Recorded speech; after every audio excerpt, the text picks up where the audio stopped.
대목에서 여쭤보고 싶은 게 요즘에 랩도 하잖아요. 랩으로 예. 찬양도 하는데 찬송가를 이게 저는 9세대라 그런지 모르겠어요. 찬송가를 이렇게 딱 부르다가 3절, 4절을 랩으로 딱 하는 거예요. 1, 2절까지는 딱 좋았어요. 기독교 방송에서 3, 4절 랩으로 하는데 거기서부터 싹 가더라고요. 에이 이거는 아니지 않나? 그런 생각이 드는 거예요. 제가 싫으니까. 저는 그렇지는 않다고 생각해요. 네, 그러니까 그래서 자기 여쭤봐요. 나름대로의 표현 방식이니까 그게 정말 이렇게 어떤 죄악된 것이 아니라면 네. 랩 자체를 우리가 죄라고 말할 수는 없잖아요. 그러니까 그 부분도 그 있잖아요. 자기의 흥, 자기가 뭐 이렇게 좋아해서 그걸 좋아해서 하느냐 그것도 있지 않아요? 그러니까 뭐 예를 들면 저 같은 경우는 율동도 안 했어요. 어렸을 때부터. 네. 근데 어떤 분은 또 그게 좋은 분들이 있고 그걸 나는 그렇게 안 하는데 너는 하니까 넌 문제가 있어 이럴 필요는 없죠. 어떤 사람은 어떤 성가곡 스타일로 찬양하는 걸 좋아할 수 있고 어떤 사람은 그렇죠. 예. 그러니까 뭐 예를 들어서 예전에 거의 한 20년 전쯤에 그뭐 팝뮤직에서 뭐 사탄이 역사한다 뭐 이런 거 한참 얘기했던 적이 있었거든요. 뭐 CD를 돌리면 뭐 네, 막 거꾸로 사탄의 백워드 메시지 뭐 그건 그런 거 뭐예요? 하고 뭐 그건 진짜 있어요. 사단의 소리가. 거기까지 뭐 깊이 들어갈 수는 없고 어쨌든 그래서 프리메이슨은? 어른들이 그거 그냥 무시하세요. 그냥 무시하세요. 그 제가 중학교 고등학교 때 심취해서 읽었던 게 지금 다시 나오고 있는데 그냥 무시하세요. 어쨌든 그래서 어른들이 어른 크리스찬들이 젊은 크리스찬들에 대해서 너희들 팝, 락 이런 걸로 하나님 찬양하는 거 아니다. 그건 사탄의 음악이다. 근데 반대로 그러면 이제 우리나라가 아니고 미국 상황이니까 그럼 어른들이 즐겨 부르는 컨트리 뮤직은 그러면 좋은 거냐? 컨트리 뮤직에도 음란하고 나쁜 거 굉장히 많거든요. 근데 자기들이 좋아하는 거는 우리나라로 말하자면 뽕짝이죠. 뽕짝은 괜찮고 락은 나쁘다? 아니요. 그런 걸 절대화시켜서 말하면 안 돼요. 국악도 그렇고. 그러니까 선생님 미국 교회는 제가 한 20년 전에 미국 갔을 때 교회 가서 보고 제가 깜짝 놀랐어요. 지금 목사님 말씀하신 대로 랩으로 그런 식으로 다 찬양을 해요. 특히 흑인 애들은 흥이 많잖아. 그 흑인 애들뿐만 아니라 흑인 애들은 원래 그렇고 그 민족 자체가 이런 백인들 자체가 저한테 이제 미국에서 식구들이 저한테 CD를 선물해서 들어보고 저 기절하는 줄 알았잖아요. 완전히 이거는 우리 찬송 동안 찬송을 이렇게 듣거나 우리가 부를 때 굉장히 은혜스럽고 감동이 오는데 네. 그 음악을 접하고 얘가 도대체 나한테 무슨 선물을 한 거지? 하고 그거를 제가 미국 교회 가서 20년 전에 가서 보고 그거를 들었을 때 저 기절하는 줄 알았거든. 그래서 너 이게 왜 어떻게 CCM이냐 그랬어요. 그랬더니 무슨 소리냐고 이게 미국 CCM이라는 거야. 미국 교인이 이미 20년 전서부터 그거를 그렇게 찬양을 하지 않으면 젊은 애들이 교회를 오질 않는데요. 그냥 우리나라 한국처럼 찬송가 부르면 미국 애들은 오질 않는데요. 재미없다고. 졸리죠, 졸려요. 네, 졸립다고 안 온다는 네, 거예요. 그렇게 나이트 클럽처럼 그렇게 불러드리는 이유가 뭐냐면 일단은 불러드리고 불러드려요. 그 안에 터치는 하나님이 하시는 일이다 해가지고 아이들 성향에 맞게 이제 그렇게 많이들 하니까 근데 이제 선은 그을 필요는 있어요. 뭐든지 다 되는 건 아니에요. 그래야죠. 그래야죠. 진짜. 뭐든지 다 되는 건 아니에요. 자, 지금 뭐 여기 다른 거 얘기하느라고 시간이 많이 갔는데 네. 자, 하나님의 사랑 자, 1번 박경희 집사님 1번이요? 문제 읽으시고 네, 하나님의 사랑이 어떻게 나타났습니까? 요한복음 3장 16절 말씀 있지? 안 하셔도 되고요. 하나님의 사랑은 말씀대로 값없이 주신 정말 값비싼 어느 누구도 치를 수 없는 그 값이기에 무한히 주신 그 사랑인데 그거를 이제 우리를 사랑하시기 때문에 독생자 예수 그리스도를 보내심으로 이제 우리 영원한 구원을 얻게 하신 예. 영원한 생명, 예. 그 희생이 있고 또 구원으로 참된 그리스도로 살아갈 수 있는 그 사랑을 주시지 않았을까. 예. 그 밑에 것도요. 세상과 독생자. 세상과 독생자 각각 누구를 뜻합니까? 근데 여기서 이제 좀 두 가지를 생각을 해봤는데 여기서 세상은 지금 우리가 지금 여기에 살고 있는 어떤 공간적인 개념도 있고 그 거기에 이제 살아가서 계속 죄악을 하나님과 교제의 관역에 벗어나서 무지하게 살아가는 이런 세상을 하나님께서 사랑하셔서 독생자 예수 그리스도를 보내심으로 네. 구원받게 해주는 그런 두 가지도 있고, 하나는 이제 태초에 하나님이 창조하신 세상 있잖아요. 우리를 교제케 하기 네. 위해서 교제하려고 흑암과 암흑 시대에서 태초에 그 만든 그 세상에서 이제 그 독생자 하나님의 그 무한한 사랑과 은혜에 대한 기능도 되지 않을까, 이렇게 두 가지 한번 생각해봤습니다. 우리가 그동안은 이제 문제 하나를 다룰 때 쭉 다 네 분이 다 답을 하셨는데, 이제는 우리가 벌써 네 번째 하는 거잖아요. 그러니까 이제 돌아가면서 하는 건 안 하고요. 그렇죠. 이제 한 분이 답하고 다른 분 중에 여기 이제 덧붙일 거, 똑같으면 얘기하지 않으셔도 되고, 여기 내가 좀 더 덧붙일 게 있다고 하시는 분만 얘기를 하시면 되겠습니다. 세상이 이제 하나님이 창조하셨던 처음에 태초에 이렇게 세상을 창조하시고 보시기에 좋았더라, 그런 세상을 말하는 거죠. 글쎄요. 그러니까 저도 이거를 그런 세상과 네. 또 지금 이 땅에 벌어진 이 세상과 두 가지가 다 있지 않을까, 이제 성경적으로. 저는 그냥 세상은 하나님이 택한 그냥 이스라엘 백성하고 우리 이방인들, 그냥 저는 그냥 간단하게 그렇게 생각했고, 그냥 독생자는 하나님의 아들. 예, 독생자, 저는 그냥 간단하게 그렇게 생각했어요. 그냥 딱 그렇게. 설명이 좀 필요한 부분인데요. 자, 하나님의 사랑이 어떻게 나타났느냐.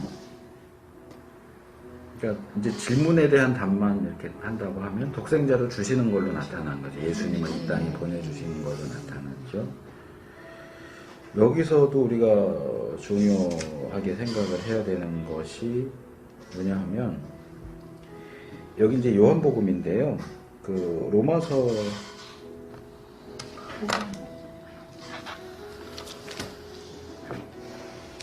지금 여기 그 아까 김지현 집사님이 읽어주신 서론에 해결책을 마련해 주심으로 우리에게 대한 자기의 사랑을 나타내 주셨습니다. 이게 지금 로마서 제 기억에는 5장 8절인가 8점 몇 절에 나오는 그 표현을 지금 여기 풀어 쓴 거거든요.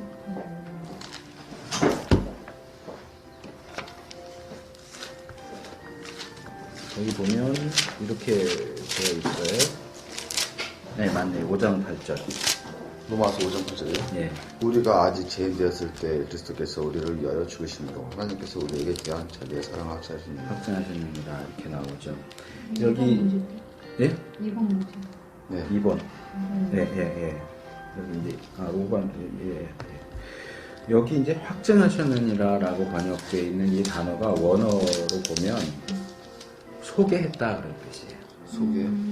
소개했다. 그러니까 이렇게 처음 만나면 이제 중간에 낀 사람이 이분은 누구입니다, 이분은 누구입니다 이렇게 서로 소개해 주잖아요. 그러니까 하나님께서 자신의 사랑을 인간에게 소개해 주셨어요. 이게 소개. 네. 근데 그 소개가 예. 여기 어떻게 나타났습니까? 라고 하는 표현이 나오잖아요. 하나님의 사랑은요, 말로만 하는 사랑이 아니에요. 저기 높은 하늘 보좌에 앉아서 얘들아 나는 너희를 사랑해. 인간들은 죄 가운데 죽어가는데 그냥 위에서 나는 너희를 사랑한단다 이렇게만 말로만 하시는 사랑이 아니고 실천적인 사랑이에요. 정말로 인간이 구원받을 수 있도록 하기 위해서 독생자를 보내주시는 실천적인 사랑. 이제 이 부분에서도 우리가 생각해야 될 것들이 많아요. 그러니까 책 제목도 그런 거 있는데 표현되지 않는 사랑은 사랑이 아니다. 이 하나님의 사랑은 표현되는 사랑이에요. 이제 부모와 자식의 사랑을 얘기할 때 그게 이제 문제가 되죠. 부모가 자식 사랑하지 않는 부모가 어디 있어요? 부모는 다 자식을 사랑하죠. 근데 자식은 우리 엄마는 우리 아빠는 나를 사랑하지 않아 라고 얘기해요. 그래서 이제 현대적인 추세는 모든 부모는 자식을 사랑하지만 자식이 부모의 사랑을 느끼지 못하기 때문에 자식들이 그 부모의 사랑을 느낄 수 있도록 표현을 해라 라고 하는 식으로 얘기를 하죠. 뭐 저는 뭐 반반이에요. 거기에 대해서 100% 동의하는 건 아니고, 이거는 세대 차이도 있어요. 우리 부모님 세대는 사랑을 표현하는 세대가 아니잖아요.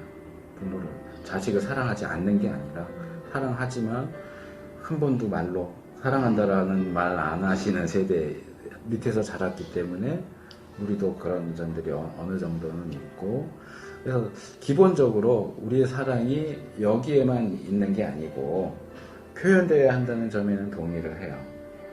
근데 표현되지 않으면 사랑이 없는 거야, 여기에는 동의할 수 없어요. 표현을 못해도 사랑 표현을 못한다고, 표현이 안 된다고 해서 사랑이 없어라고 말하면 안 된다고 생각해요. 그러니까 이제 양면성이 있는 건데, 어쨌든 우리가 여기서 배울 수 있는 것은 하나님도 실천적인 사랑을 하셨다. 우리도 실천적, 그러니까 말로만 사랑해 사랑해 할 게 아니고 행동으로서 사랑을 보여주는 것이 필요하다. 네, 실천적인 사랑. 그리고 이제 거기 세상과 독생자에 대한 얘기가 나오는데요. 이 세상은요, 이제 이 부분에 혼동이 있는 거예요. 왜냐하면 성경이 그냥 동일하게 세상이라고 하는 표현을 쓰기 때문에 그러는데, 자, 여기 요한복음 3장 16절은 하나님이 세상을 사랑하사 그랬어요. 그런데 요한일서 같은 데 보면 세상을 사랑하지 말아라 그래요. 네. 이 세상을 본받지 말아라. 그러면 도대체 그 세상은 어떤 세상이에요? 죄악된 세상. 그래서 이제 우리가 이 부분을 혼동을 하는데, 혼동하지 마세요. 성경에서 세상 그럴 땐 세 가지 의미로 사용해요. 세 가지나요? 네. 첫 번째가 아까 최 목사님 말씀하신 세상이에요. 창조. 하나님의 창조의 대상인 세상, 하나님 보시기에 좋았던 세상. 그러니까 이거는 그냥 아주 총체적인 땅과 하늘과 인간과 짐승 모든 것을 포함해서 하나님의 창조의 대상으로서의 세상이에요. 또 하나는 요한일서에서 너희는 이 세상을 사랑하지 마라, 본받지 마라라고 할 때는 악한 세상이에요. 죄악된 세상. 요한일서 2장 15절이요.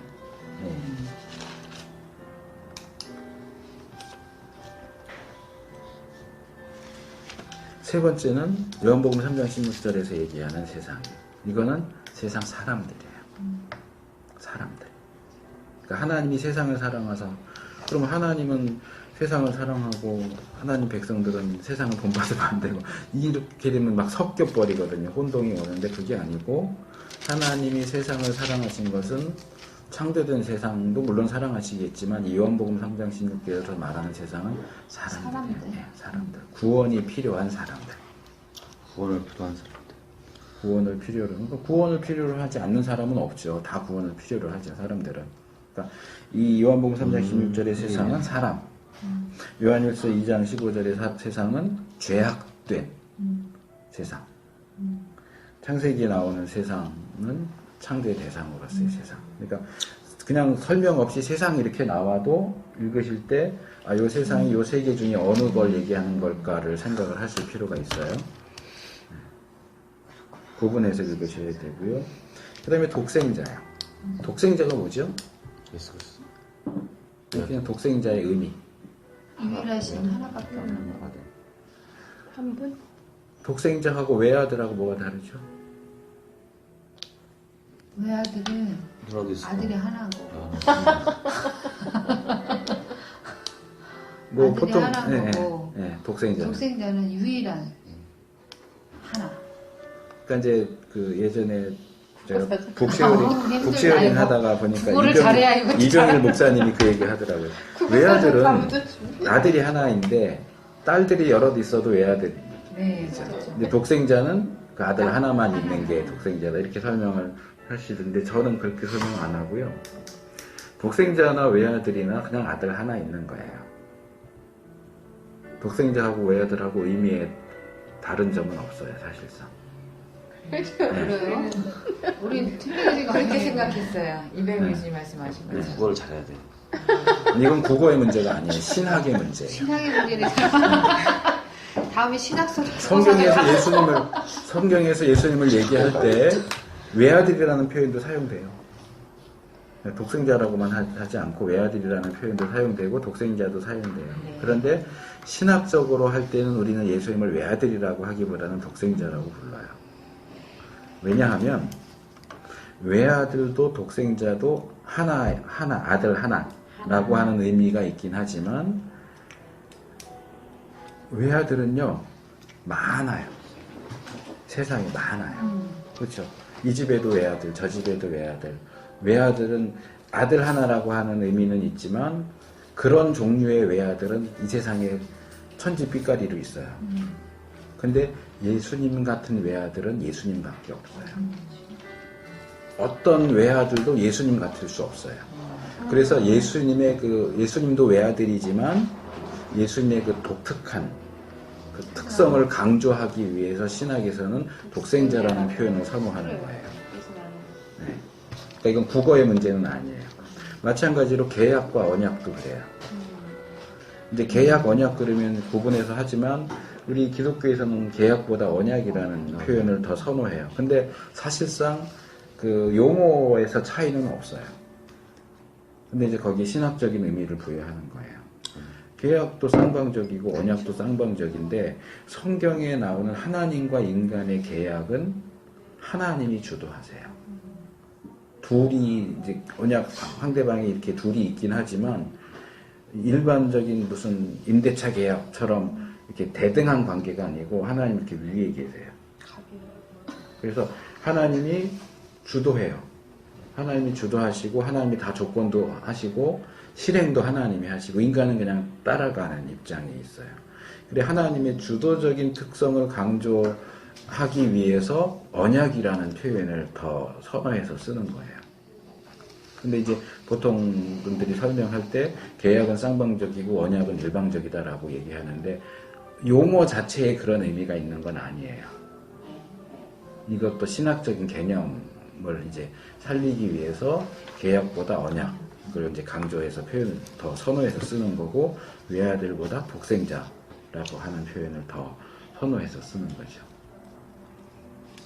그러니까 예수님 같은 외아들은 없어요. 예수님밖에 없어요. 아주 독특한. 그러니까 그냥 단순히 아들이 하나밖에 없어 그런 개념이 아니에요. 그리고 우리가 예수님을 이제 성자라고도 부르고 아들, 독생자라고도 부르지만 엄격한 의미에서 예수님이 하나님의 아들인 건 아니에요. 부자 관계는 아니에요. 질서상 그렇게 얘기하는 거지. 그러니까 어떤 이단에서는 그러잖아요. 성부가 있고 성자가 있으니까 성령은 어머니다, 엄마다. 아니요, 그렇지 않아요. 네. 그러니까 어떤 인간적인 측면에서 이해를 돕기 위해서 아들 이렇게 표현을 하는 거지. 그렇잖아요. 인간적으로 생각하면 아빠 있고 아들이 있으면 엄마가 없이 어떻게 자식이 있어요. 근데 그런 개념이 아니란 말이에요. 아멘. 진짜 참. 예. 그래서 이 세상과 독생자의 어떤 개념, 신학적인 개념을 좀 이해하시는 게 필요해요. 그러니까 이 외아들을 주었다. 근데 그냥 외아들도 아니고 세상에 둘도 없는 아들을 주셨다. 그러니까 독생자를 주셨다라고 할 땐 그냥 아들이 하나인데 주셨다가 아니고, 그러니까 독생자를 주셨다는 풀어서 말하면, 제 식으로 풀어서 말하면 줄 수 없는 아들을 준 거예요. 아멘. 줄 수 없는 걸 준 진짜 거예요. 표현 끝내주십니다. 감사합니다. 그게 이제 아브라함하고 연결시킬 수 있어요. 하나님이 이삭을 바쳐라 할 때 뭐라고 네. 해요? 내가 사랑하는 아들, 너의 독자. 독자에. 그거예요. 그냥 아들이 아니에요. 여럿 있는 중에 하나들도 아니고 얘 하나밖에 없어요. 근데 아브라함의 경우는 사실 이스마엘이라는 아들도 있었잖아요. 네. 그러니까 이제 여럿 있는 것 중에 하나. 근데 하나님은 여럿도 없어요. 그거 하나밖에 없고요. 그 독생자는 하나밖에 없다는 개념을 훨씬 뛰어넘는 아주 유일하고 독특한. 그러니까 이거는 사실은 줄 수 없는 걸 준 거예요. 값비싼 거. 이건 절대로 누구도 내놓을 수 없는 건데 그걸 내놓으신 거예요. 아멘. 그 하나님의 실천적인 사랑은 그것이 말로만 되는 게 아니고 실천적이라는 것에도 강조점이 있지만 그 실천이 그냥 이렇게 준 게 아니고 남아돌아서 준 게 아니고 이건 줄만 하니까 준 것도 아니고 절대로 줄 수 없는 걸 준 거예요. 아브라함도 그랬고. 네.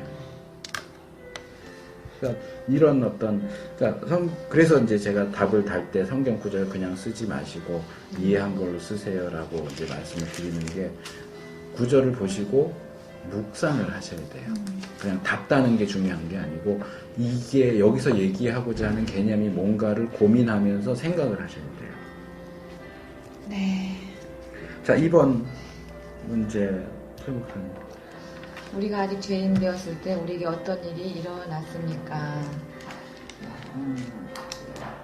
죄인이었을 때, 그러니까 먼저 처음에 아까 읽은 것처럼 먼저 하나님께서 우리를 사랑하심으로 독생자 아들을 주셔서 그 사랑을 확정해 주셨다, 확실하게 증거해 주셨다. 그리스도께서 죽으신 이유는 우리가 죄인이었기 때문에 하나님과의 그 교제할 수 없는 그런 관계, 하나님과의 그 단절된 상태였기 때문에 그 아들 독생자를 주셨으므로 화목하게 하시기 위해서 많이 중간 묵상하겠습니다. 다리를 하나 더, 징검다리를 하나 더 놓으시면 좋겠는데, 죄를 위해서 하고 화목하게 하기 위해서 중간에 사랑. 교제키. 아니 지금 너무 자꾸 건너뛰고 있어요. 죄와 화목 사이에 뭐가 있어야 돼요? 죄와 화목 사이에 회개. 회개하게 하기 위해서 예수님이 돌아가셨어요? 아니, 죄와 화목 사이에는 죄와 화목 사이에는 화평. 교제를 못하니까. 죄와 화목 사이. 이거 전혀 어려운 질문 아닌데. 예수 그리스도 징검다리. 죄예요. 죄 사함을 받아야지. 그렇죠. 죄사. 용서가 있는 용서가 거예요. 있어. 용서가. 그러니까 너무 멀리 간 거예요. 화평. 아니요. 죄를 위해서 죽으신 거는 죄를 용서하기 위해서 죽으신 거예요. 회개. 제사함. 죄를 용서해줘야 화목이 되는 거예요. 죄가 있는 상태에서는 죄인인 인간과 회개. 거룩하신 하나님 사이에 제사. 화목이 있을 수가 없어요. 제사함. 화목하려면 일단 죄가 해결돼야 돼요. 용서하기 위해서. 용서하기 위해서. 그렇죠? 예. 여기 로마서 5장을 다시 한번 찾아보세요. 이제 이거 답을 다실 때요, 여기서 제시하는 구절만 보지 마시고, 그 앞뒤로 한 3절씩 보세요. 이 구절을 이해하는 데는 조금 앞에 있는 내용, 특별히 6절, 7절, 그 다음에 뒤에 10절, 로마서. 보세요. 자, 제가 볼게요. 5장 6절. 우리가 아직 연약할 때에. 자, 우리의 상태가, 여기는 이제 8절에서는 죄인 되었을 때 이렇게 돼 있죠. 근데 우리의 상태를 표현하는 것들을 한번 보세요. 연약했을 때에. 그 다음에 경건하지 않은 자. 그렇죠? 그 다음에 죄인. 그리고 10절로 가면 뭐 나와요? 화목. 10절. 원수가 나와요. 자, 연약한 자, 경건치 않은 자, 죄인, 원수. 그리고 이제 그거 좀 이따 설명드리고 보세요. 연약할 때에 경건치 않은 자를 위하여 죽으셨도다. 7절. 의인을 위하여 죽는 자가 쉽지 않고 선인을 위하여 온감히 죽는 자가 혹 있거니와. 자, 저 사람 의로운 사람이고 착한 사람이에요. 근데 누명을 써서 죽게 됐어요. 그럼 내가 대신 죽을 수 있어요? 의로운 사람이니까 내가 대신 죽어야지. 그럴 수 있어요? 저 사람 착한 사람인데 누명 썼어. 내가 대신 죽어야지. 그럴 수 있어요? 불가능해요. 그럼 죄인을 위해서 대신 죽는 건요? 없죠. 그건 더더욱 있을 수 없죠. 그러니까 이렇게 비교를 해야 이 죄인을 위해서 우리가 죄인 되었을 때가 강조가 되는데, 여기서 8절만 얘기하니까 그냥 우린 죄인이고 우리 죄인 되었을 때 이렇게 하는데, 지금 바울이 말하는 건 그게 아니에요. 의인을 위해서도 아무도 안 죽어요. 의인이어도 대신 죽어주지 않아요. 선인이어도 대신 죽어주지 않아요. 그럼 죄인을 위해서 죽어주는 사람이 있겠냔 말이에요. 없어요. 그런 사람은 절대로 없어요. 그런데 그 사람이 연약한 사람이에요. 그러니까 이건 그냥 약하다는 게 아니고 이렇게 그러니까 의지가 약해서 유혹을 받을 때마다 넘어가는 연약한 사람이에요. 그러니까 힘이 약하다 이런 몸이 약하다가 아니고 이 사람은 각오는 늘 하지만 한 번도 자기의 각오를 지키지 못하는 사람이에요. 힘이 없어요. 유혹이 올 때마다 넘어가는 그런 사람이고요. 그러다 보니까 경건하지 않은 사람이에요. 경건하지 않은 사람이고요. 당연히 의인이나 선인이 아닌 죄인이에요. 근데 더 큰 게 있어요. 원수예요. 그 죄인이 내 원수라고 할 때 대신 죽어줄 수 있어요. 그 사람이 죽이면 죽였지. 의인이라고 해도 그 사람이 의인이라고 해도 내 원수이면 안 죽어줘요. 선인이라고 해도 나랑 원수 관계에 있으면 자식을 위해서 죽였지. 안 죽죠. 네. 자신. 그러니까 이런 거 쉽게 말해서 뭐 지금은 다른 사람이지만 우리 중고등학교 다닐 때만 그 대학 다닐 때만 김일성 사랑할 수 있어요. 죄인이고 악인이지만 내가 그 사람 사랑하고 용서할 수 있어요. 근데 내 바로 옆에 있는 날 괴롭히는 그 왼수는 사랑 못해요. 용서 못해요. 그러니까 이게 원수 그러면 좀 고상해 보이고요. 좀 더 확실하게 와닿으려면 이제 왼수해요. 왼수 있죠? 와닿는다. 왼수. 여러분 각자 다 왼수 있죠? 전 없어요. 없어요? 가까이 있는 사람이 되게 거짓 대시네요. 가까이 있는 사람이 심신이 친구가 연약한 있어요. 자예요. 저 경건한. 가족들이 많이 신데 가족들이. 이 책은 구할 수 있을지 원래 모르겠는데 가까운 사람이 네. 원래 원래 다 가까운 사람. 누나 우리 저희 누나 안 믿거든 저희 집 안 믿거든 엄마랑 큰 누나만 저만 믿는데 그렇게 또 이렇게 하대요. 그러니까 일부러 제가 예수님 믿으니까 더 그냥 뭐이 발악을 하시는 것 같아요. 조이스 란돌프라고 하는 여자분이 쓴 책인데 비정상인이라고 하는 책이 있어요. 이건 나온 지 좀 조이스 란돌프. 예. 이건 제가 대학 때 구해서 본 책이라서 지금 일반 서점에는 없을 수도 있는데 혹시 함책방에 있을지 몰라요. 비정상인. 이 비정상인은요 장애인을 얘기하는 게 아니에요. 이거 굉장히 독특하고 좀 읽으시면 비정상인 사람 많지 않아요? 아니 그것도 그런 아니에요. 것도 아니에요? 조이스. 이 사람은요 조이스 란도프. 정상적인 사람이에요. 나 근데 나한테만 비정상이에요. 나만 보면 못 잡아먹어서 하고 난 말을 꾸며대고 거짓말하고 어떻게 해서든지 나를 깎아내리고 괴롭게 하려고. 다른 사람한테는 안 그래. 다른 사람한테는 아주 정상이야. 괴롭겠네요. 근데 나한테만 비정상적으로 행동하는 사람. 이 책이 그거예요. 이런 사람들을 우리가 어떻게 해야 될까? 그러니까 이제 제가 앞에서 이걸 이렇게 한 거죠. 왼수요. 왼수. 네, 이게 왜? 이게 왼수예요. 그러니까 다른 사람한테는 좋은 사람이야. 다른 사람한테는 굉장히 좋은 사람이고 선한 사람이고 너그러운 사람인데 나만 보면 누구를 왼수라고 그러나 봐. 왜냐면 남한테 잘하는 데 남한테 저도 잘하는데. 집에 와서 막 저도 그런 사람이 있어요. 제 그치? 누나도. 원수는 남편이나 그러니까 와이프한테 네. 되게 편하니까 네. 공석도 부리고 막 남한테는 막 매너 지키는 나도 말 좀 해요. 아 네. 죄송합니다. 진도는 빨리 나가야 제 되는데 비정상이에요. 자꾸 겐세에 끼지 마세요. 잘못 시작했나 보다. 예. 원수는 사랑할 수 있어요. 왼수는 사랑하기 힘들어요. 이 죄인은 누구의 원수일까요? 하나님의 원수. 하나님의 원수. 하나님이 죄인을 위해서 독생자를 주셨는데요. 그 죄인은 하나님의 왼수예요. 줄 수 있어요? 독생자를? 줄 수 없는 아들을 왼수를 위해서 줄 수 있어요?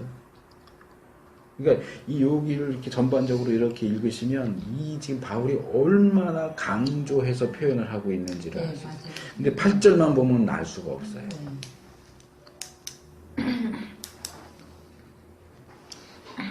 근데 왜 줬다고요? 용서하려고 줬어요. 네. 걔가 나한테 잘못했어. 그럼 와서 비료도 용서해 줄까 말 건데 얘는 자기가 죄를 졌다는 것도 인정 안 하고 나한테 미안하다고도 안 하고 오히려 뻣뻣하게 하나님이 어디 있어 내 주먹을 믿지 그러는데 그런 왼수를 용서하려고 줄 수 없는 아들을 주셨어요. 죽였어. 내가 내 독생자를 죽여서라도 나는 너를 용서해야 되겠다. 이거 미친 거 아니에요? 정상이 아니죠. 그런 사람이 어디 있어요? 이건 하나님이니까 가능한 거예요. 아니에요. 하나님만 할 수 있는 거예요. 하나님만 하실 수 있는 해결책이에요. 왜 이렇게 하셨을까? 자, 3번 문제. 벌써 점심시간이네? 몇 시예요? 12시 넘었어요. 시계 좀 보여주세요. 12시 5분인 12시 것 같아요. 5분이에요. 안 오더니. 12시 20분 안에 저한테 말씀을 해주세요. 제가 지금 이걸로 녹음을 하고 있기 때문에 시계를 못 보거든요. 아, 네. 그러니까 20분에 말씀을 해주시면 제가 정리해서 30분에 끝낼게요. 네, 3번. 그리스도께서 주신 또 하나의 이유는 무엇입니까? 뭐 나중에 뭐 다 말씀해 주신 것 같아요. 아까도 뭐 최 목사님이 하신 말씀하고 뭐 이렇게 뭐 똑같은 것 같습니다. 우리 그 원수를 용서하고. 아니요, 9절 로마서 6장 23절과 베드로전서 이 2장 밑에 있는 거 20절. 해야 돼요. 네. 그래서 이것도 그리스도께서 주신 또 하나의 이유는 무엇입니까? 그러니까 로마서하고 베드로전서 말씀을 가지고 답을 해보세요. 네. 죄에 쌓은 사망이요 하나님의 은사는 그리스도 예수 우리 이렇게 구절을 그냥 하지 말고 풀어서 자기가 이해한 대로 풀어서.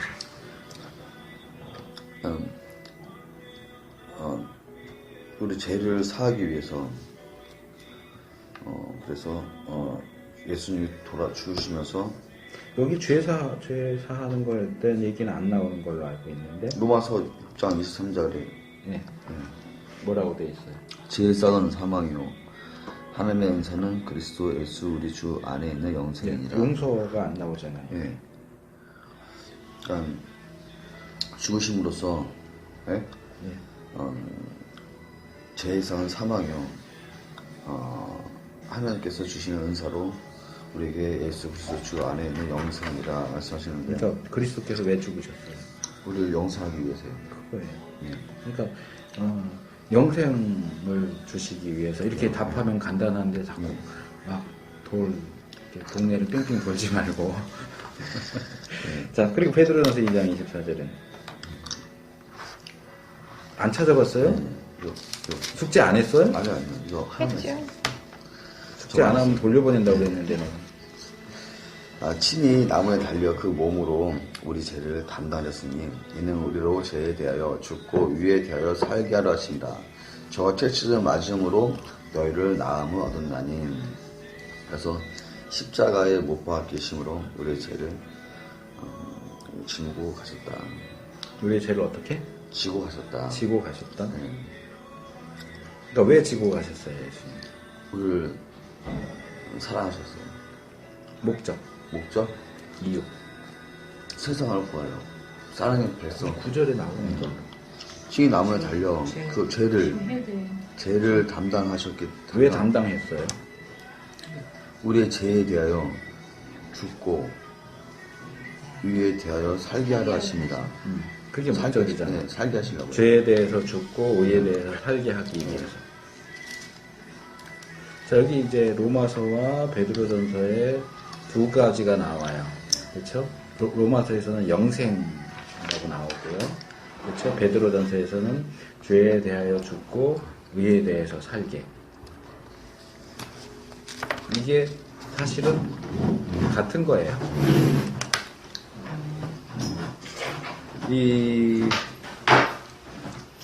여기 하나 설명할 게 있는데 은사라고 돼 있죠. 은사. 죄에 쌓은 사망의 하나님의 은사는 영생이니라. 은사가 뭐예요? 달란트? 이게 사실 이 부분은 번역이 잘못됐어요. 하나님의 은사. 달란트? 이거 뭐야? 야, 자, 이게 헬라어로 카리스인데요. 카리스. 은혜. 카리스 들어보셨어요? 카리스 많은. 은혜가 카리스예요. 이게 이제 뒤에다가 카리스마. 마타. 마타라고 이게 복수형 어미거든요. 카리스마. 카리스 뒤에 마타를 붙이면 카리스마타. 그러니까 말하자면 은혜들인데 이건 주로 성경에서 은사라고 번역을 해요. 그러니까 근데 우리는 은사 그러면 뭘 떠올려요? 뭐 지식의 은사, 병 고치는 은사, 은사. 은혜는 그리스도. 근데 그게 아니고 이 은사는 정확하게 말하면 하나님이 은혜로 주신 것들이 은사예요. 그러니까 여기서 은사는 우리가 보통 생각하는 은사가 아니고 선물이에요. 하나님이 우리에게 주신 선물은 은혜로 주신 선물은 영생이다. 구원이다. 그러니까 이제 이런 부분들 우리가 이제 읽으면서 은사 무슨 은사? 영생의 은사? 그런 거 없어요. 없잖아요. 고린도서나 이런 데 봐도. 영생의 은사. 그러니까 여기서 은사는 우리가 생각하는 은사, 능력 행하는 은사가 아니고 한번 은혜로 주신 것들, 최고의 것, 하나님이 우리에게 은혜로 공짜로 주시는 최고의 것은 영생이에요. 근데 이제 이 영생이라는 표현은 주로 요한이 많이 써요. 마태는 하늘나라, 다른 데선 하나님 나라, 구원. 근데 이제 그 표현을 요한은 주로 영생이라고 표현을 하죠. 영생이 뭐예요? 영생. 단어 자체를 영원한 보면 생명. 영원한 생명, 영원히 사는 거, 영생. 근데 영생을 영원한 생명이라고만 풀면 오해할 수 있어요. 자, 천국 가면 영원히 살죠. 그럼 지옥 가는 사람은? 살아요. 그것도 영원히 살잖아. 그렇죠. 지옥 가도 영원히 살아요. 그러니까 이 영생은 단순히 영원히 산다라고만 정의를 내리면 안 되는 거예요. 그러니까 여기서 말하는 영생은 그렇죠. 영생을 우리가 영원히 산다, 영원한 생명 이렇게 하면 천국 가도 영생하고요, 지옥 가도 영생해요. 근데 지금 바울이나 요한이 얘기하고 싶은 건 그게 아니잖아요. 영원하고 지옥 가서 영원히 사는 걸 영생이라고 그러지는 않죠. 그것은 성경에서 영벌이라고 부르죠. 영원히 벌 받는 거예요. 그렇죠. 영생은 천국 가서 천국 가서. 하는. 그러니까 영원히 산다에 초점이 있는 게 아니에요. 영생이라는 표현을 쓰긴 했지만, 그러면 천국 가도 영원히 살고 지옥 가도 영원히 사는데 그럼 뭐가 다를까요? 영광스러운 생명. 하나님. 있고. 지옥은 하나님이 없는 곳이에요. 제가 지난번에 사망은 불리고 세 가지 죽음이 있다 그랬더니 하나님과 영원한 분리, 둘째 사망, 지옥. 하나님과 영원히 분리되는 것. 그러니까 거긴 영원히 살긴 살아도 벌 받으면서 사는 곳이고 하나님과의 관계가 끊어져요. 하나님 없이 사는 거예요. 영생은 영원히 산다는 게 초점이 있는 게 아니고 하나님과 함께 영원히 사는 게 영생이에요. 이 하나님과 함께라고 하는 게 굉장히 중요한 개념이에요. 근데 오늘날 들어보셨을지 모르겠지만 아까 일루미나티로 얘기했지만 그게 이제 그냥 뭉뚱그려서 말하면 뉴에이지 운동 이렇게 느껴지거든요. 뉴에이지 운동이 얘기하는 게 뭐냐 하면 한마디로 말하면 그리스도 없는 천국이에요. 하나님 없는 천국이에요. 누에지? 누에지 음악 아니? 뭐 음악도 있고 굉장히 많지. 굉장히 많은데 결국 뭐냐 하면 예수 믿어서 구원받는 게 아니고 너가 열심히 수행하고 못 닦으면 너도 예수가 될 수 있어. 그리스도가 될 수 있어. 하나님 필요 없고 우리가 다 신이야. 우리 안에 다 신성이 있고 우리가 그를 닦아서 신적인 존재가 될 수 있고 영원히 살 수 있고 그러니까 그러니까 천국 얘기하는 건 비슷한데 거기서 하나님을 뺀 거예요. 하나님 빼고 그리스도를 빼고 그러면 그렇게 영원히 사는 건 뭐예요? 지옥이잖아요. 결국은. 그러니까 핵심은 영원히 산다가 아니에요. 하나님과 함께 있으면 초막이나 궁궐이나 흑월이나 하늘나라. 하나님이 함께 하는 영원한 삶이 영생인 거예요. 아멘. 아멘. 그리고 우리가 하나님 나라 가면 하나님과 영원히 살겠지만 구원받은 우리가 이 땅에서 사는 동안 어떻게 살라고요? 죄에 대해서는 죽은 자로, 의에 대해서는 산 자로. 이게 구원받은 자의 삶이에요. 이 땅에서 어떻게 우리가 하나님과 구원받은 우리가 하나님과 어떻게 교제하면서 살 수 있느냐? 의에 대해서 죽고 죄에 대해 거꾸로 얘기했다. 죄에 대해서 죽고 의에 대해서 사는 것이 믿음의 삶이고 구원받은 삶이에요. 그것을 위해서 예수님이 죽으셨다. 근데 우리는 예수님의 죽음을 나 죽고 나면 천국 가게 해주는 것으로만 축소시키고 이 땅에서는 나 살고 싶은 대로 살게 되는 거예요. 그건 올바른 믿음이 아니죠. 아멘.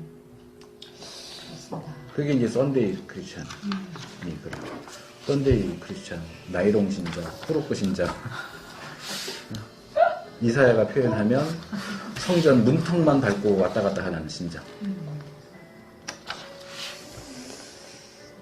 근데 목사님 여기서 네. 베드로전서 2장 24절에 보면은 우리가 살아서 의에 이르게 하려 하심이라고 그랬잖아요. 근데 여기서 말하는 의가 정확히 뭔가요?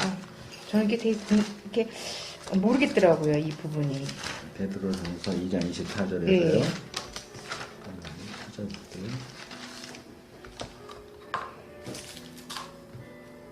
이게 이상한데? 그거 이제 저기 킹제임스라서 의에 이르게라고 돼 있어요. 아니요, 우리가 살아서 의에 이르게 하려 하심이라. 이건 저는- 원문을 봐야 되는데 지금 저는- 제가 이걸 녹음을 하고 있어갖고 예, 저는 제 성경을 못 보는데 원문. 저는 이게 정말 이해가 안 되더라고요. 어디 언니? 로마 이제 베드로전서 2장 24절에 우리가 살아서 의에 이르게 하려 하심이라. 그 의에 이른다는 게 도대체 무엇인지 모르겠어요. 이제 우리 개혁은 의에 대하여 살게라고 이제 번역을 했고요.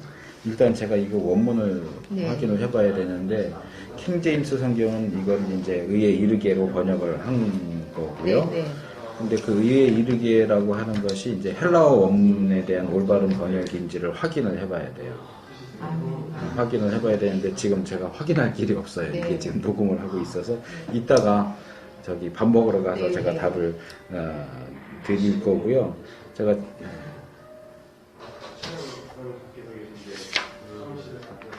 이것도 2번 해야 되겠다. 그쵸? 시간이 네. 많이 가서 오늘 이 3번 문제까지 하고 다음 주에 나머지를 하는 걸로 하는데 이제 이 부분 말이 나온 김에 제가 지난번에 기회가 되면 말씀드릴게요 하고 했는데 제가 엊그제도 여기 학교 가고 성경 형성사 하면서 이제 영어 번역본에 대한 얘기를 영어 번역가? 영어 성경에 대한 얘기를 하면서 그 얘기를 했어요. 지금 여기 이 출판사가 그리스도 예수 안에 여기가 박만수 씨 계열이고요. 박만수. 아가편은요? 거기는 상관없고요. 그 말씀 보존학회에서도 킹제임스 성경 번역된 게 또 있어요. 한글로 번역된 게. 그러니까 원래 이송호 씨가 말씀 보존학회에서 처음 시작을 했고 거기서 분열이 나서 나간 게 여기. 그러니까 양쪽 다 각각 킹제임스 영어로 된 킹제임스 성경을 한글로 번역을 해서 냈어요. 근데 그게 2개예요? 네. 킹제임스가 이 한글이 2개예요? 네, 한글 성경 2개. 어디가 있어? 어디가 있어요? 말씀 보존학교 거는 네. 이단이라고 뭐 그런 말 있지 않아요? 아니 뭐 둘 다 같은 계열이에요. 근데 번역을 각자 하니까 아무래도 똑같지는 틀려요, 않죠. 내용이. 예. 어쨌든 영어 성경을 한글로 번역한 거예요.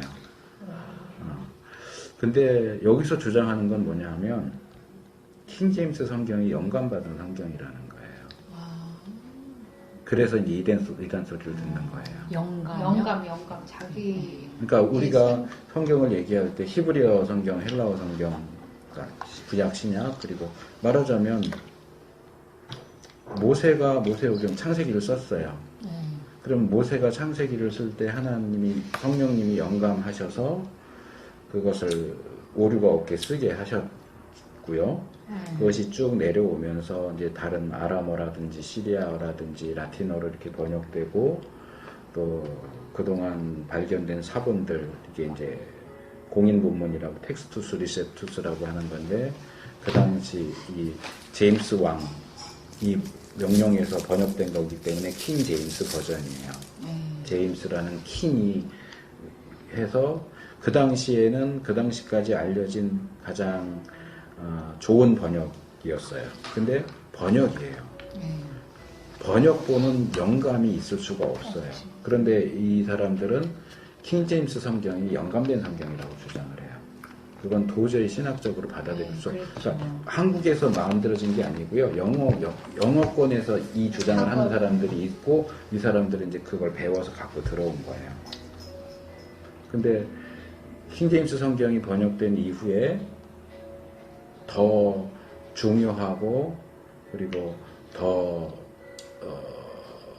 권위 있는 사본들이 발견이 됐고, 그래서 이제 그게 반영돼서 번역된 게 RSV라든가 NASB, NIV 이런 것들이 있어요.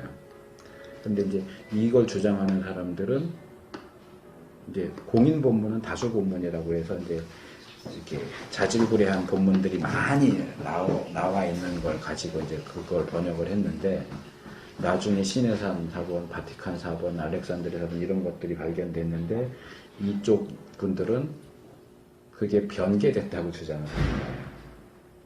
잘못됐다는 거죠. 자기네들이 옳다고 하는 주장을 하다 보니까 이제 킹 제임스 성경 이외의 성경은 정죄해요. 그러니까 킹 제임스 성경도 나쁜 성경은 아니에요. 그렇죠. 이게 유대 그 신학자 코엔 박사님인가? 그분이랑 138명의 신학자가 이걸 번역한 걸로 저 알고 있는데. 영어 성경이? 네네. 유대 신학자인지는 모르겠고요. 유대 신학자예요. 그건 제가 주로 정확히 알아요. 코엔 박사님. 영국하고 스코틀랜드에서 그 신학자들이 같이 와서 138명이 여러 이 명이 같이 했고요. 킹제임스 이 성경을 네. 번역해서 이걸 만든 걸로 알고 있거든요. 유대인. 번역이에요. 그렇죠. 번역이에요. 문제는 번역이에요. 번역이죠. 영감된 성경이 아니라는 그렇죠. 거예요. 여러 번역본들 가운데 하나고, 예를 들면 이 신약 같은 경우 이제 텍스투스 리셉투스를 사용을 하는데, 그 원문이 뭐냐면 에라스무스가 발간한 신약 성경이에요. 신약 헬라어 성경. 그게 이제 칼빈이 봤던 성경이고 루터가 봤던 성경인데, 그 성경이 그 화란에서 나왔어요. 근데 이제 저쪽 스페인인가 그쪽에서 이제 대조 성경, 헬라어, 히브리어, 대조 성경이 나온다고 하는 소문이 퍼지면서 우리가 헬라어 성경을 앞서서 내면 돈을 많이 벌 수 있겠다 해가지고 급하게 헬라어 성경을 편집해서 냈고요. 거기에 사용된 사본이 4개예요. 근데 이게 급하게 내다 보니까 좋은 사본을 구할 새가 없어서 주위에서 쉽게 구할 수 있는 사본 4개를 취합해서 헬라어 성경을 냈고요. 그것을 편집한 에라스무스 같은 경우에도 요한계시록 같은 경우에 뒤에 4장이 없어요, 사본에. 그것을 라틴어 성경에서 에라스무스가 다시 헬라어로 번역을 해가지고 집어넣고요. 킹제임스 성경은 그런 헬라어 성경을 가지고 번역을 한 거예요. 그러다 보니까 수준이 떨어져요.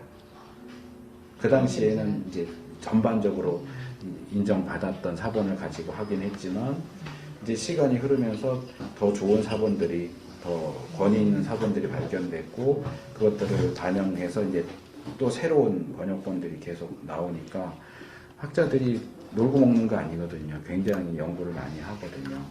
그러니까 그런 것들이 반영된 새로운 성경들이 나오는데, 이제 이게 최고의 성경이다라고 주장하는 것은 상식적으로도 납득이 안 되는데, 지금 여기서는 그 주장을 하고 있어요. 네. 지금은 모르겠어요. 아무튼 미국 신학대학교 그 코엔 그분이 아마 총장님이실 거예요. 그분이랑 아무튼 저 그렇게 알고 있거든요. 그래서 뭐 보시는 건 괜찮아요. 보시는 건 괜찮은데, 뭐 제가 여기서 얘기했나 모르겠는데, 모든 신학적인 논쟁, 그리고 성경이 지금 말하는 것처럼 여기 의에 대하여 살게 그랬는데 여기 의에 이르게 이렇게 됐잖아요. 근데 대하여 살게가 맞아, 이르게가 맞아 하고 싸우는 건 아무 의미가 없어요. 그렇죠. 그건 말싸움. 헬라어 원문이 뭐라고 되어 있느냐가 중요한 거예요. 그래서 모든 신학적이고 성경적인 논쟁은 원문을 가지고 하는 겁니다. 그럼 그 언어도 다 하시는 거예요? 그럼요. 공부? 네. 그러면 그래서 지금 해보세요. 근데 이제 헬라어 원문을 지금 확인할 길이 없어서 지금 제가 요거는 이따가 가서 찾아보고 식당 가서 말씀을 드릴 거고요. 그래서 제가 처음에 킹짐스 성경을 보시네요 그랬던 게 여기서는 이걸 절대적이라고 자꾸 얘기를 하니까 그러니까 그거는 아니에요. 근데 그렇죠. 참고해 그건 아니죠. 참고해서 볼 수는 번역인데. 있어요. 네, 참고해. 번역이. 그렇죠. 그러니까 저는 이제 신학교 학생들한테 주로 이제 추천하는 게 표준 세번역 성경. 그거 번역 잘 됐어요. 네, 10번요? 세번역. 표준 예전에 표준 세번역이라고 표준 해서 나왔었는데 지금 그게 4번 개정이 되면서 세번역이라고 나와요. 세번역이요? 네, 세번역. 온누리교회 그건 우리말 성경. 그것도 되게 아주 읽기 되게 그게 거기는 이제 온누리교회 중심으로 쓰는데 우선 우리말 성경은 조금 떨어지고 우리말 성경보다는 쉬운 성경이 더 나아요. 번역이. 그러니까 어떤 거예요, 목사님? 다시 한번 말씀해 주세요. 그러니까 제가 추천하는 성경은 이제 옛날 표준 세번역, 지금은 그냥 세번역이라고 나오는 성경 있고요. 그다음에 쉬운 성경. 요게 그나마 괜찮은. 쉬운 성경. 네, 쉬운 성경. 요게 그나마 그래도 괜찮아요. 알고 있어야 되니까 네. 세번역. 그래서 이따가 제가 소개할 텐데요. 세번역 쉬운 성경. 제가 여기 학생들한테는 리포브 바이블이라고 앱인데 무료 앱인데 성경 번역본 여러 개를 같이 볼 수 있는 게 있는데 영어랑 같이 있는 그 성경책은 예. 좋아요? 뭐 일단은 원어 히브리어 헬라어를 모르는 분들 입장에서는 영어 번역본을 참조할 수 있으니까 좋기는 한데 근데 뭐 굳이 뭐 볼 수 있으면 보시면 좋죠. 볼 수 있으면 좋은데 25번입니다. 예전에는 한글 번역본이 워낙 없었잖아요. 몇 개 없었으니까. 그런데 지금은 한글 번역본이 10종류가 넘게 나와 있어요. 그러니까 차라리 한글 번역본들을 대조해서 보시는 것이 부담도 적고 좋아요. 그래서 이것도 저기 영어로 같이 있는 거 무료 앱인데 마이 러블리 바이블이라는 게 있어요. 제가 어제 다시 이렇게 했는데 리포브 바이블이 이 핸드폰들이 계속 새로 나오면서 뭔가 프로그램 호환이 잘 안 되는 것 같아요. 그래서 뭐가 있나 했더니 이거네요. 무슨 그러니까 세번역이나 아가페 쉬운 성경 네, 이걸 네, 말씀하시는 네, 거네요. 네, 네, 세번역이나 네.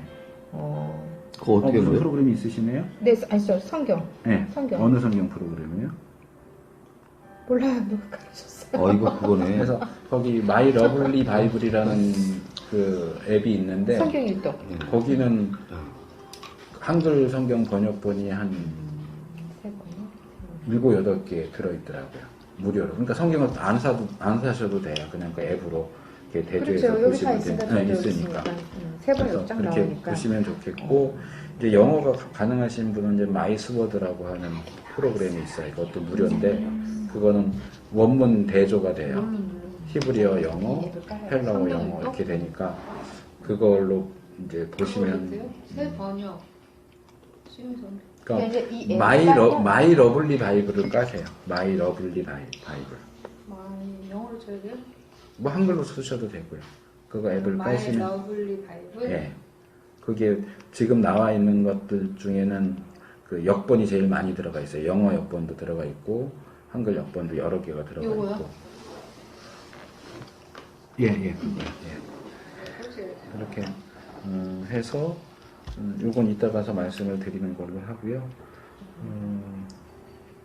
어쨌든 이 답을 요거만 말씀드리고 끝낼게요. 이 답을 다실 때 9절 읽으시고 묵상하시고 그걸 전체를 풀기보다는 여기서 원하는 답을 다 하셔야 돼요. 그러니까 아까 뭐 예를 들어서 2번 문제 두 번째 같은 경우 그리스도가 죽으신 이유가 무엇입니까? 여러 가지 얘기할 수 있죠. 근데 이 요한일서 4장 10절은 우리 죄를 위하여 이렇게 했으니까 이제 사실은 죄사함, 죄를 사하시기 위해서 이렇게 답을 해야 이제 가장 정답에 가깝죠. 뭐 화목 이렇게 얘기해도 틀리진 않지만 그래서 여기서 질문이 뭐고 여기서 요구하는 답이 뭔가 하는 것들을 좀 생각을 하시면서 답을 달아오시면 더 좋겠습니다. 그래서 하나님의 해결, 삶과 하나님의 해결에서 일단 아까 제가 좀 심한 말을 했는데 미친 거 아니야. 죄인이고 원수인데 원수를 위해서 줄 수 없는 아들을 주는 사람이 어디 있어요. 근데 왜 그랬을까? 아까 최 집사님, 박 집사님 얘기하셨지만 여기 소제목이 뭐예요? 하나님의 사랑이잖아요. 사랑. 그거 외에는 답이 없어요. 그래서 그 하나님의 사랑이 독생자 예수 그리스도를 죽으시도록, 그래서 이제 그리스도가 형벌을 받은 이제 부분으로 우리가 살펴보게 될 다음에 좀 더 살펴보도록 하겠습니다. 박 집사님 기도해 주시기 바랍니다.